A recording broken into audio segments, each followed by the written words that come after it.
Hi everyone, hope you're doing well. This is Professor C.A. Karthika here. Okay, we are going to start with the question and answers of Management and Administration chapter of CA Inter Law. Yeah. Now, when I say past questions, it means the question that ICAI has mentioned in mock test papers, RTPs, the past examination papers, and some tricky questions that are there. We'll be looking into those areas in a section-wise format. So I'll tell you regarding which section we are discussing, and then we'll read into that part. This will really help you in terms of preparation for the examination. Okay, students who have learned the section but don't have exam practice, what you can do is you can simply go through these questions and see the manner in which we have to deal with this question or the tricky point in this question. Okay, that you can take care of. Yeah, let's start with this part of management and administration chapter. As you know, there is a big chapter, so that is why we are going to do this in two phases. That is, there will be a part one as well as a part two in this video. Okay, let's start. Question number one they have asked here is Abby's Private Limited. First, remember it is given Private Limited. Okay, closed its financial year on 31st March 2021. By when the company should hold its AGM for the year 2021. So they have asked here if it has closed its financial year by 31st March 2021, and when should the company hold the AGM. Now, when the AGM question is there, no, whether it is a private company or a public company, it doesn't make a difference. Okay. Remember, AGM has to be held by all types of companies except your one person company, of course, because there is only one person as a member. So here, if 31st March is the end in this question as they have given 2021, you will know that within 6 months the AGM should definitely be conducted. That is by 30th of September 2021. So that is your answer here. Okay. Next one. Abhirush Limited was incorporated on 11 December 2021. When should the company hold its AGM? That is what they have asked. Remember, the company has started only in the year 21-22. So it has got incorporated on December 11, 2021 means that in the year 21-22, the company has got incorporated. So the company need not keep any AGM during this year. So for this financial year, in this financial year, no AGM is required. Okay. However, from 31st March 2022 onwards, the company has to keep its first AGM. The first AGM has to be kept within 9 months. Within 9 months from 31st March 2022. The date that you will get is 31st of December 2022. So the company has to keep its AGM by this date. Easy, simple to understand. Okay. And remember, here they are given it for public company. Will not make a difference whether for public or for private. AGM laws are the same. Okay. Next one. Now here they have asked two similar questions. You can see that RTP November 19. It was also asked in May 20 examination and mock test paper March 2021. Both the questions are similar. So even if we read one of them, it is fine. I'm going to read the first one. Infotech Limited was incorporated on 1st of April 2020. No general meeting of the company has been held till 30th April 2022. Discuss the provisions of the Companies Act 2013 regarding the time limit for holding the first AGM of the company and the power of the registrar to grant extension of time for the first AGM. That is what they have said. Okay, now understand this. See, 1/4/2020, the company was incorporated. So you will understand, sir, in the year of incorporation, no AGM is required. So from 1st April 2020 till 31st March 2021, there is no AGM requirement. AGM need not be conducted in this financial year. Now, when the company plans to keep its first AGM, it has to be conducted within 9 months from the year end. So let's say 9 months from the year end comes to 31st of December 2021. So company has to conduct its first AGM during this period. During this period, they have to conduct it. Okay, within 9 months. Now here what has happened is company held its first AGM on 30th of April 2022. That is, company has conducted the AGM, let's say on this date. Okay, so 30th of April will come somewhere here 2022. Correct? So company has not complied with the law. And then they have written here power of the registrar to grant extension of a time for the first AGM. Remember, does the registrar have the power to grant extension? The answer is yes, but not for the first AGM, but for second and any other subsequent AGM they can. But for the first AGM, the ROC cannot give any kind of extension. So the company has made a mistake here. Company has made a mistake here. They have to pay for the default as per section number 99. Easy to understand, very simple. That is what this question is about. Look, very simple question, just that if you know the provisions, you will be able to answer it. Okay. Examine the validity of the following statements in respect of AGM as per the provisions of the Companies Act 2013. The first AGM of a company shall be held within a period of 6 months from the date of closing of the first financial year. That is what they have given here. Okay. The first AGM of the company shall be held within a period of how many months? Of 6 months from the date of closing of the first financial year. The first financial year. That is what they have given, and you have to examine the validity. Tell me, first AGM is not required to be conducted within 6 months. It is required to be conducted within 9 months from the closing of the first financial year. That is from 31st March. Okay. The registrar may, for any special reason, extend the time within which the first AGM shall be held.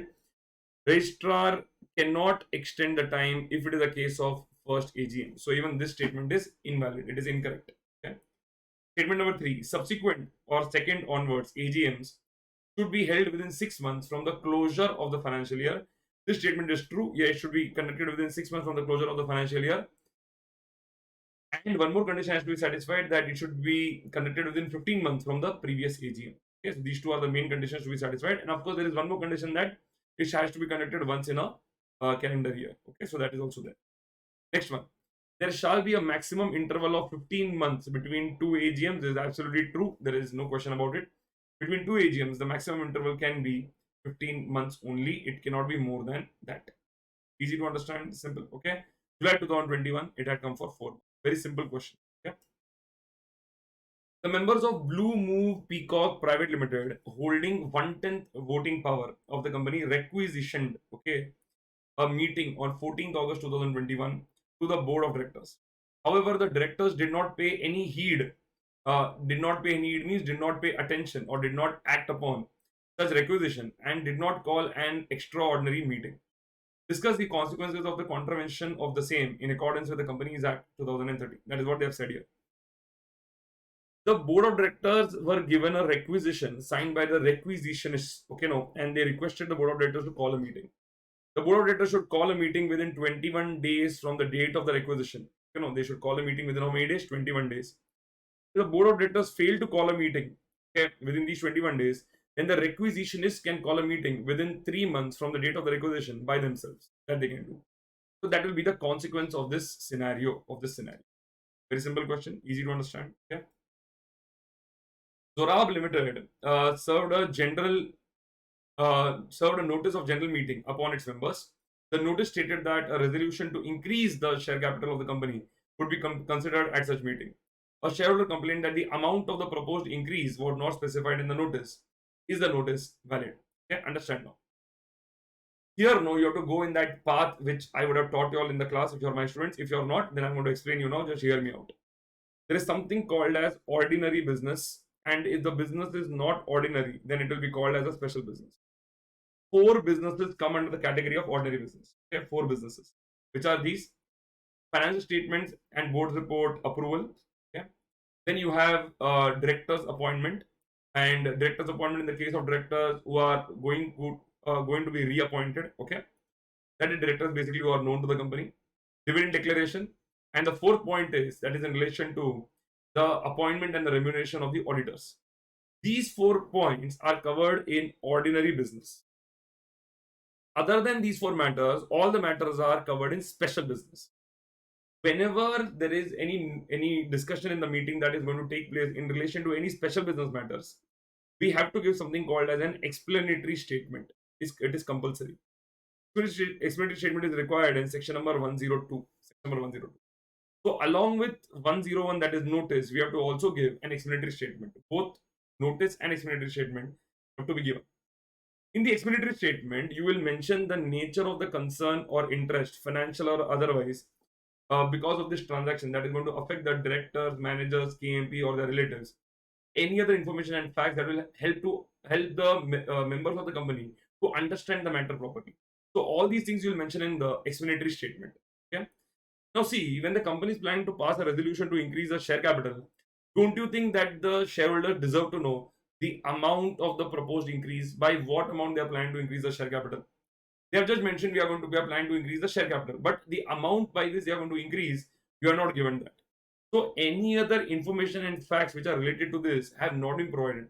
So a member has complained that see they have not provided this. They have asked here, is the notice given by the company valid? The answer will be no. The notice under section number 101 will not be valid because the explanatory statement given along with the notice does not contain that any other information and fact that is required to be given in relation to any special business matter. That is how the answer will flow. Okay, very nice question. So that you can, and this is given by ICAI in the mock test papers of October 2018 to ensure that you are doing this properly. Okay, let's go to the next one. Madurai Limited issued a notice for holding its AGM on 7th November 2021. The notice was posted to the members on 16th October 2021. Some members of the company alleged that the company had not complied with the provisions of the Companies Act 2013 with regard to the period of notice, and as such, the meeting was valid. Referring to the provisions of the Act, decide whether the meeting has been validly called. That is what they have said first. Okay. Now we'll first answer this question: the meeting as whether it has been validly called. Whenever a meeting is called, notice has to be given. The law says that the notice has to be given by keeping at least 21 clear days gap. Okay, so whenever you are sending the notice and whenever the meeting is there, there has to be a 21 clear days gap. Okay. Now, when you say 21 clear days, that means you have to exclude the date of the meeting, you have to exclude the date of sending the notice, and you have to exclude 2 days of transit. That is nothing but what they mentioned in law is 48 hours. We'll take it as 2 days, okay, for the calculation purpose. So what will happen is, see, if they have sent the notice on 16th October 2021, the date of meeting is on 7th November 2021, you will first write this. So in your mind, you should have 7th November 2021 as the date of the meeting. Date of sending the notice is what? 16th of October 2021. So here you will understand 2 days, that is 17th and 18th October, will be the days of transit, basically days of sending the notice or the notice reaching the person. So 2 days of transit you will exclude, or 48 hours you will exclude. Now if you exclude that, the next day that you have is 19th of October, and one day before the meeting is 6th of November. So 19th October to 6th of November, if you calculate in your fingertips, no, it will come to 19 days. It will come to 19 days. This is 19 clear days. This is 19 clear days. But we did not need 19 clear days. It has to be 21 clear days. It has to be what? 21 clear days. So in this case, is the meeting called valid? The answer is no. Meeting called is not valid because they have only given 19 clear days and not 21 clear days. Next, they have written here, if there is a shortfall, state and explain by how many days does a notice fall short of the statutory requirement. The notice falls short by how many days? 2 days. 2 clear days. There's a default of 2 clear days. The clear days that the company has given is 19 days. We had to give a 21 days clear days notice. Okay. Have we done that? The answer is no. So the shortfall is how many days? 2 clear days. Very easy. Can the delay in giving notice be condoned? Condoned means after the notice reaches the shareholders, you are now telling them that, oh, sorry, see, we made a mistake. Can you please excuse us regarding this mistake? The law doesn't say anything about that. Okay. So the law doesn't say anything about that. Then we'll say that the delay cannot be condoned. The delay cannot be condoned means the delay cannot be forgiven. Easy to understand, simple, easy. Okay. That completes this part. That is your section number 101. Next question on this same section. P Limited had called its AGM on 30th August 2021. Mr. Pawan has filed a complaint against the company that he could attend the meeting as the company, that he could, this should be not, he could not attend the meeting as the company did not serve a notice to him for attending the AGM. So he could not attend the meeting because the company did not send him a notice. That is what he says. The company in turn provided the proof that they had sent the notice by way of email to Mr. Pawan, inviting him to attend the AGM of the company. Mr. Pawan alleged that he never received the email. He says that I didn't receive any email. In the light of the provisions of the Companies Act 2013, advise whether the company has erred in serving the notice of AGM to Mr. Pawan. In this case, you will understand, see, the company in this case is giving proof. So they have said the company has given proof that they had sent a notice by way of an email. So the company must be able to prove that, see, from their email account to Pawan's email account, the mail has been sent. Suppose the company is using, let's say, Gmail. So the mail has been sent and by Gmail, and in the Gmail also it is showing that the mail has been sent. It is coming in that sent category. And Mr. Pawan says that, see, I have not received any kind of an email. Okay, so he never received an email. So it is possible that Mr. Pawan had given some kind of a wrong email ID to the company, or he must have changed his email ID, and the company must have sent it to his earlier ID, and he has changed his email ID, but he did not inform the company. But if the company is able to prove that, see, we have sent the notice, so the company has done its duty. So here the company cannot be said to have done anything wrong. So here, what Mr. Pawan is saying, that whether the company has erred means whether the company has made any kind of an error in serving the notice. The answer is no. So the company will not be at fault in this case. Okay, this is given in MTP mock test papers of April 2021. Next one. Best Limited has decided to conduct its AGM on 28th of September 2021. They have sent the notice of the meeting on 9th September 2021, for which they have taken consent from 90% of the members entitled to vote thereat. Comment on the validity of notice of the AGM as per the provisions of the Companies Act 2013. That is what they have asked here. Okay. See, company has to give at least 21 clear days notice they have to give. Okay. In this case, also, if we calculate, you will see here 28th September is the AGM date. 28th September. 28th September is the AGM date. Okay, 2021. This is that one day of meeting that we will not take into consideration, that is excluded. So this, the day before, is called 27th of September, correct? You go back and the company must have sent the notice somewhere here. Company has sent notice on 9th of September. So I'm writing here 9th of September 2021. That is when the company sent the notice. Now you will understand here the date of sending the notice has to also be excluded. And then 2 days after that, that is 10th and 11th, these 2 days have to also be excluded. Okay. So the date after that will be 12th of September. Now from 12th of September to 27th of September, if you calculate, you have to always be careful while calculating this, otherwise students will make a mistake. So do it with me. See, 12, 13, 14, 15, 16, 17, 18, 19, 20, 21, 22, 23, 24, 25, 26, 27. So this comes to 16 days. This comes to 16 days. Only 16 days. And here they have asked that we needed how much? We needed 21 clear days. So this 16 clear days only. Okay, clear days. But we needed how much? We needed 21 clear days. 21 clear days. So company is not complying with the provision. Now what the company is saying is, see, because we are giving a shorter notice of only 16 clear days, so we thought that we'll take a consent from the members beforehand only. Is that allowed? The answer is yes. Can the company take the consent? The answer is yes. They have said, can the company take a consent? The answer is yes, but consent has to be taken not of 90% of members, but it is 95% of them. So now is the notice valid? The answer is no. The consent had to be taken from 95% of the members. Easy to understand, clear to understand. Okay, that is in relation to this part. Now let's go to the section number 102. 101 and 102 are very similar because with notice, explanatory statement will be given. So they generally go hand in hand. Okay. Quorum Limited served a notice of general meeting upon its members. The notice stated that the following resolutions will be considered at such meeting. Resolution to increase the authorized share capital of the company. To understand this, see. Now they are planning to increase the authorized share capital of the company. This is a special business. It is not an ordinary business. It's a special business. Okay. Appointment and fixation of remuneration of Mr. Pratik as an auditor. Discussing the matter of remuneration and appointing the auditor is an ordinary business matter. So remember, for the special business, notice plus explanatory statement is required. But for this ordinary business, only notice is required. Okay. A shareholder complained that the amount of the proposed increase and the remuneration was not specified in the notice. Is the notice valid under the provisions of the Companies Act 2013? It's a superb question, and it is a question for students who have understood it conceptually. Okay, it is very important for them. Now understand this matter very carefully. See this.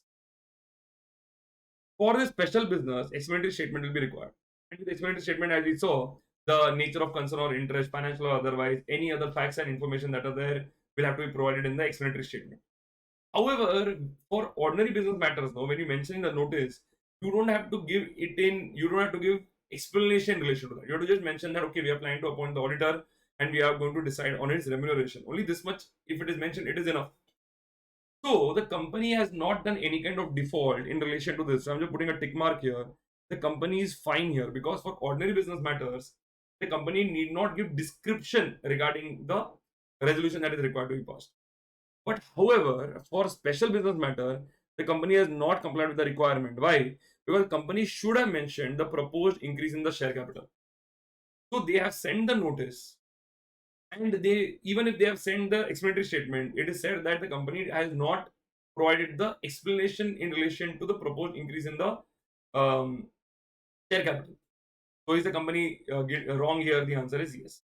So is the notice valid? The notice is valid because of this first point, because the company has not mentioned. See, notice is valid. I just rephrase it again. The notice is valid in relation to this point. Correct.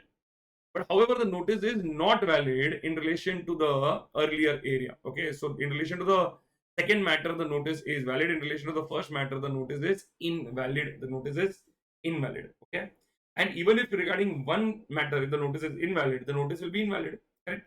So is the notice valid? The answer is no. The notice will become invalid. I hope it is clear now. Okay. Next one. MH Company Limited served a notice of general meeting upon its shareholders. The notice stated that the issue of sweat equity shares would be considered as such meeting. Mr. A shareholder of H Company Limited, I think it is MH Company Limited, complains that the issue of sweat equity shares was not specified fully in the notice. So it was not specified fully. It means proper explanations were not given.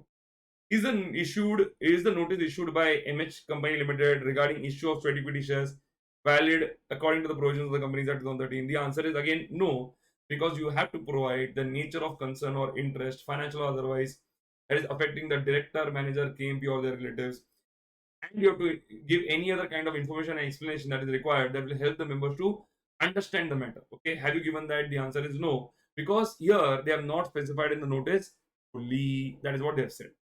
Easy to understand. So it will be, in this case also, notice will be invalid. Okay. Next one. Now we enter the quorum area, section number 103. There are 54 members of Dicey Private Limited. So now Private Limited becomes very important. The company held its AGM on 1st July 2021 at 2 p.m. Okay. And 28 members are present till 2:30 p.m. Okay. So within half an hour, 28 members were there. The chairman of the meeting proceeded to initiate the meeting and pass the resolutions that discussed in the meeting. Comment whether the meeting took place as per the provisions of the Companies Act 2013. Now here you have to be very, very careful. Okay, first see, it is the private limited company. Because it is a private limited company, the quorum will be two. The quorum will be two members. First of all, you should know that. Second, they have said the meeting is conducted on 1st July 2021. That is fine. And they have said here that the meeting was conducted at 2 p.m. Can the meeting start at 2 p.m.? The answer is yes, because the meeting can be conducted between 9 a.m. to 6 p.m. Okay. Now the third point is within half an hour the quorum should be present. Okay, so at least two members should be there within half an hour. So we waited for half an hour till 2:30 p.m. and were there minimum two members? Yes, because they have given here there were 28 members here. Okay, so is it fine to conduct the meeting now? Is the chairman correct in continuing the meeting? The answer is yes. So in this case there is no default that is seen on from the part of the chairman. Easy to understand. Okay. Next one. ICAI Limited has 2,300 members and they have given here limited. It means by name only you will understand it's a public company. 2,300 members are there. Okay. So start a thought procedure in relation to this. Let's see. ICAI Limited has 2,300 members. The AGM of the company is to be held on 23rd February 2022 at 10:30 a.m. 2,300 members. AGM to be held on 23rd February 2022 at 10:30 a.m. On the day of the meeting, 18 members were personally present by 11 a.m. So within half an hour, there were 18 members who were personally present. Okay. And the chairman proceeded to initiate the chronicles of the meeting. Chronicles means the agenda of the meeting. There were 5 special businesses to be discussed at the said meeting by 2:30 p.m. Agenda items 1, 2, 3 had been discussed and appropriate resolutions were passed. However, due to some emergency, 4 of the members had to leave around 3 p.m. Okay? They had to leave around 3 p.m. They had to leave. The chairman granted them permission and proceeded to discuss agenda 4 and 5 and accordingly passed resolution as per the consent of the remaining members. Comment whether the meeting is properly conducted as per the provisions of section 103 of the Companies Act 2013. Now it's a fantastic question. The reason being, here a lot of aspects are covered. First of all, section number 103 is covered. Second, section number 100 is covered. Third, they have also covered matters in relation to the proxy part is not covered here, so I'm sorry. So here they have covered in relation to the special business matters. So they have given special business matters. That is your section number 102. However, it does not have some big relevance here. Just that you can write a point here in relation to this section number 102 also. So I'll tell you how it works. So what has happened is, there are 2,300 members in the company. If the company has members up to 1,000, the quorum is 5 personally present. If the number of members in the company are between 1,001 to 5,000, the quorum required is 15 members. Okay, 15 members personally present. And if the number of members in the company are exceeding 5,000, then the quorum that is to be present, personally present, is 30 members. Easy. In this case, 2,300 members were there, and the quorum is 15 members. How many members were there? 80 members were there at the beginning. That is great. That is also fine. Now here you will understand, and one second, there's a mistake from my end. Section number 96 is covered because it's an AGM, annual general meeting. Okay, AGM. So section number 96 is covered. Now, 80 members were there, and they were there by what time? They were there by 11 a.m. Okay, so within half an hour, was a quorum fulfilled? The answer is yes. So quorum was there. Now, second thing, they will want you to comment as a student on this matter also, that the meeting is conducted on 23rd February 2022 at 10:30 am. Is the meeting held properly? The answer is yes. That is why section number 96 you have to mention, and you have to write there yes. By 10:30 a.m. if you are starting the meeting, it is fine because the meeting can be conducted between 9 a.m. and 6 p.m. Okay. Next, they have said 5 special businesses to be discussed at the meeting. So you will just write a point in regarding section 102 that along with the notice under section number 101, explanatory statement has to be given under section number 102. So we are assuming that regarding these 5 special businesses, proper explanatory statement was given to the members. Okay, that you have to mention. Now come to this part. See, for these 5 business items, agenda 1, 2, 3 items were discussed properly. So regarding those 1, 2, 3 matters, everything is proper, no problem. But then 4 members left. Now when 4 members left, it will bring down the members from 18 to 14. Now when the members fall from 18 to 14, the quorum required is 15 members. So for agenda items 4 and 5, quorum was not there, and still those matters were discussed and resolutions were passed. So will these resolutions sustain? Are these proper? The answer is no. These resolutions are not proper. It will be taken that these resolutions passed are a nullity. Nullity means it will be assumed that these resolutions were not passed from the beginning at all. Easy to understand. Okay, that is in relation to this matter. Okay? So only when you as a student mention all these points properly, will be able to score proper marks in the examination. Okay. Examine the validity of the following with reference to the relevant provisions of the Companies Act 2013. The Board of Directors of Shrey Limited called an extraordinary general meeting upon the requisition of members. As you know, we had done section number 100, that is EGM. In that, we had said that can the members, give a requisition to call for an EGM? The answer is yes. EGM can be initiated. The call for an EGM can be initiated either by the board of directors or the members of the company. Members in this case will give a requisition. That is why these members are called as requisitionists. Okay? So here the board of directors of Shrey Limited called an EGM upon the requisition of the members. However, the meeting was adjourned on the ground that quorum was not present at the meeting. Advise the company, that is what they have written. They are saying that the meeting got adjourned because the quorum was not present. See, whenever AGM is there and the quorum is not there, we can adjourn the AGM.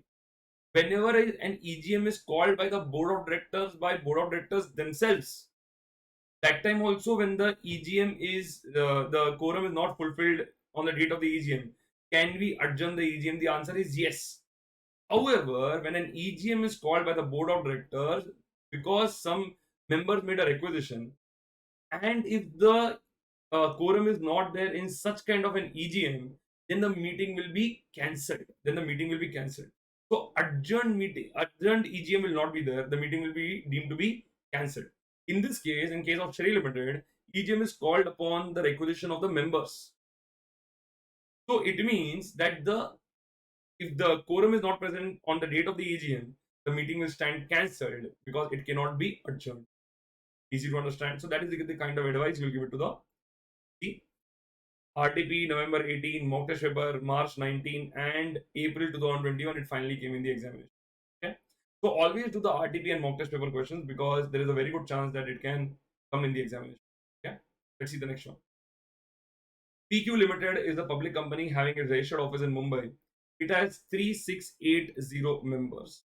Company they have only given is a public company. Even if they did not give, it would have been fine because the name suggests that it's a public company. It is not PQ Private Limited, it is PQ Limited.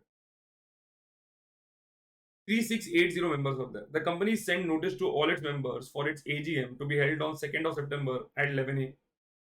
at its registered office.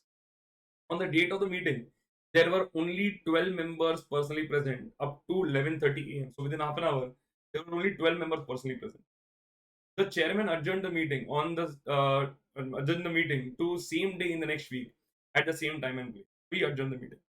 On the day of the adjourned meeting, only 10 members were personally present. The chairman initiated the meeting after 11:30 a.m. and passed the resolutions. He passed the resolutions after discussion as per the agenda of the meeting given in the notice. Comment whether the AGM conducted after adjournment is valid or not, as per the provisions of Section 103 of the Companies Act, by explaining the relevant provisions in this regard. What would be your answer in the above case if PQ Limited is a private company? Okay. So first we have to answer for a public company, then we have to answer for a private company. November 2020 exam, it had come for 4 months. Very simple question, nice question. First of all, it deals with section number 103. Why? Because also it deals with section number because it's an AGM matter. Section number 96 is also there. So here they are saying that, see, what is the quorum if the members are 3680 members? As I told you, if the number of members are more than 1000 but up to 5000, the quorum is 15 members personally present. Okay. These members, at least 15 members should be present within half an hour from the start of the AGM. So the AGM time was 11 a.m. By 11:30 a.m., how many members are there? 12 members are personally present. So is the quorum fulfilled? The answer is no. So the chairman adjourned the meeting to the same time, same place in the next week. Okay? Can you do that? The answer is yes. So is adjournment proper in this case? The answer is yes. Now in the adjourned meeting, what happened is there were only 10 members who were personally present. Adjourned meeting, if there are only 10 members personally present, no, you'll understand in the adjourned meeting, no, whoever is there in the adjourned meeting, even though they are not satisfying the quorum, it will be deemed to be valid, that they'll automatically form the quorum. Okay. So understand this.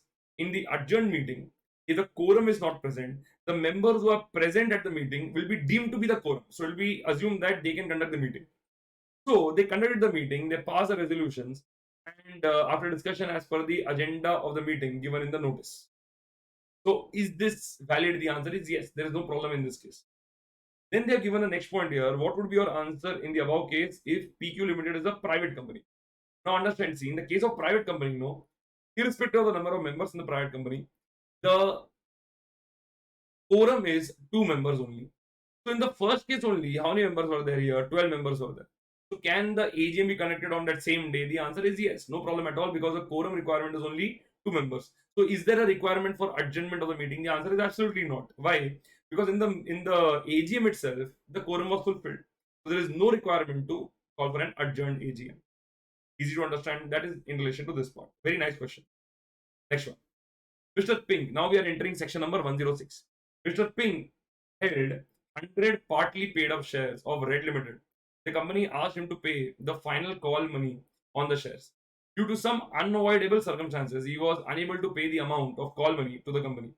At a general meeting of the company, at a general meeting of the shareholders, the chairman disallowed him to cast his vote on the ground that the articles do not permit a shareholder to vote if he has not paid the calls on the shares held by him. Mr. Ping contested the decision of the chairman, referring to the provisions of the Companies Act 2013, decide whether the contention of Mr. Ping is valid. RTP November 19 question. Now, in this case, understand, see, The only duty of the shareholder in terms of shares, in case of shares, is that the shareholder has to pay the amount on the shares properly on time. That is what the shareholder has to do. Once the shareholder does that, he gets the voting power, right to receive the dividend, right to receive the bonus share, right to if the company is issuing right shares, right to take decision whether they want to purchase the right shares or not.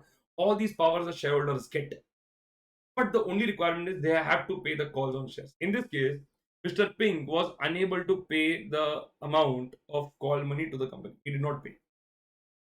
So the chairman is right in his power to disallow him to cast his vote. The chairman is right. So Mr. Pink has contested the decision of the chairman. Is Mr. Pink right? The answer is absolutely not, because the chairman has taken the right decision. Okay, so the contention of Mr. Pink is invalid. Easy to understand. Okay, next one. Can an insolvent shareholder vote at the meeting by show of hands? So in this case, the answer will be the insolvent shareholder, whoever is there, if he has not paid, only if he has not paid the call money to the company or the amount on the shares when the company called for the money, if he has not paid, only then he'll be disallowed. Otherwise, he can vote, no problem at all. Easy to understand. Okay. Next one. If a member of a listed company who has casted his vote through electronic voting can attend general meeting of the company and change his vote subsequently and can appoint a proxy.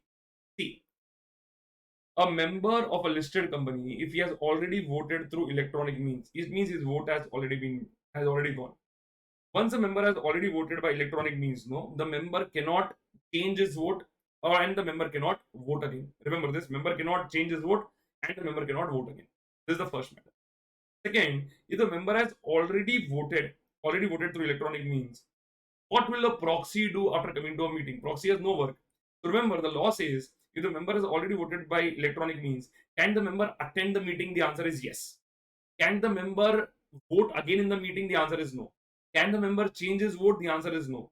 Can the member appoint a proxy to attend the meeting? The answer is no, because the member has already voted by electronic. I hope this is easy and clear. Okay. Next one. At a general meeting of XYZ Limited, a matter was to be passed by special resolution. Out of 40 members present, 20 voted in favor of the resolution, 5 voted against it, and 5 votes were found invalid. The remaining 10 members abstained from voting. Abstain means they did not vote in favor also, they vote against also. The chairman of the meeting declared the resolution as passed. With reference to the provisions of the Companies Act, examine the validity of the chairman's declaration. That is what they have given here. Always remember, whenever we are going to pass a special resolution, September 114 says that the votes against, which are there, we have to first write that number. What is the votes against? 5. More than or equal to 3 times of that. More than or equal to 3 times of that should be vote in favor. So vote in favor will be seen here. Okay. What was the vote in favor? Vote in favor in this case is how much? 20 votes were there in favor. So you have to always see whether this equation is getting satisfied. Whatever is the votes against, 3 times of that vote should have been, the vote in favor should be there. Here 3 times of this is coming to how much? 15 only. How many votes are there in favor? 20 is there in favor. So in this case, is the special resolution passed? The answer is yes. Okay, easy. So chairman has said that the resolution is passed, special resolution is passed. Is the chairman valid in his declaration? The answer is absolutely right. He's valid in his declaration, no problem at all. Easy to understand. Okay. Give the points of distinction between ordinary resolution and special resolution. In this, the students are expected to write section number 114 only. Section number 114, in that, in our notes also, I have given clearly what is the ordinary resolution, what is the special resolution. You have to write these two, the paragraphs only which are there. Exactly in that manner you have to present. Okay, that is a question that they are. Simple. Okay, students, we have come to the end of part 1 of management and administration chapter question and answers. I hope you enjoyed it. We'll be starting with the part 2 and with the remaining balance questions that ICAI has asked in the past in terms of the past examination questions, RTP mock test paper. If you love this series and if you are enjoying in terms of these past examination question series that I'm creating in terms of CA Interlaw, please press the like button. Also share it with your friends in various groups that you are there. Please share it there so that more and more students are benefited. By 15th of this month, that is 15th of July, We'll be completing all the past examination questions, at least in relation to company law part, we'll be covering properly, so that you can easily refer it after your revisions. I wish you all the best. Take care. See you.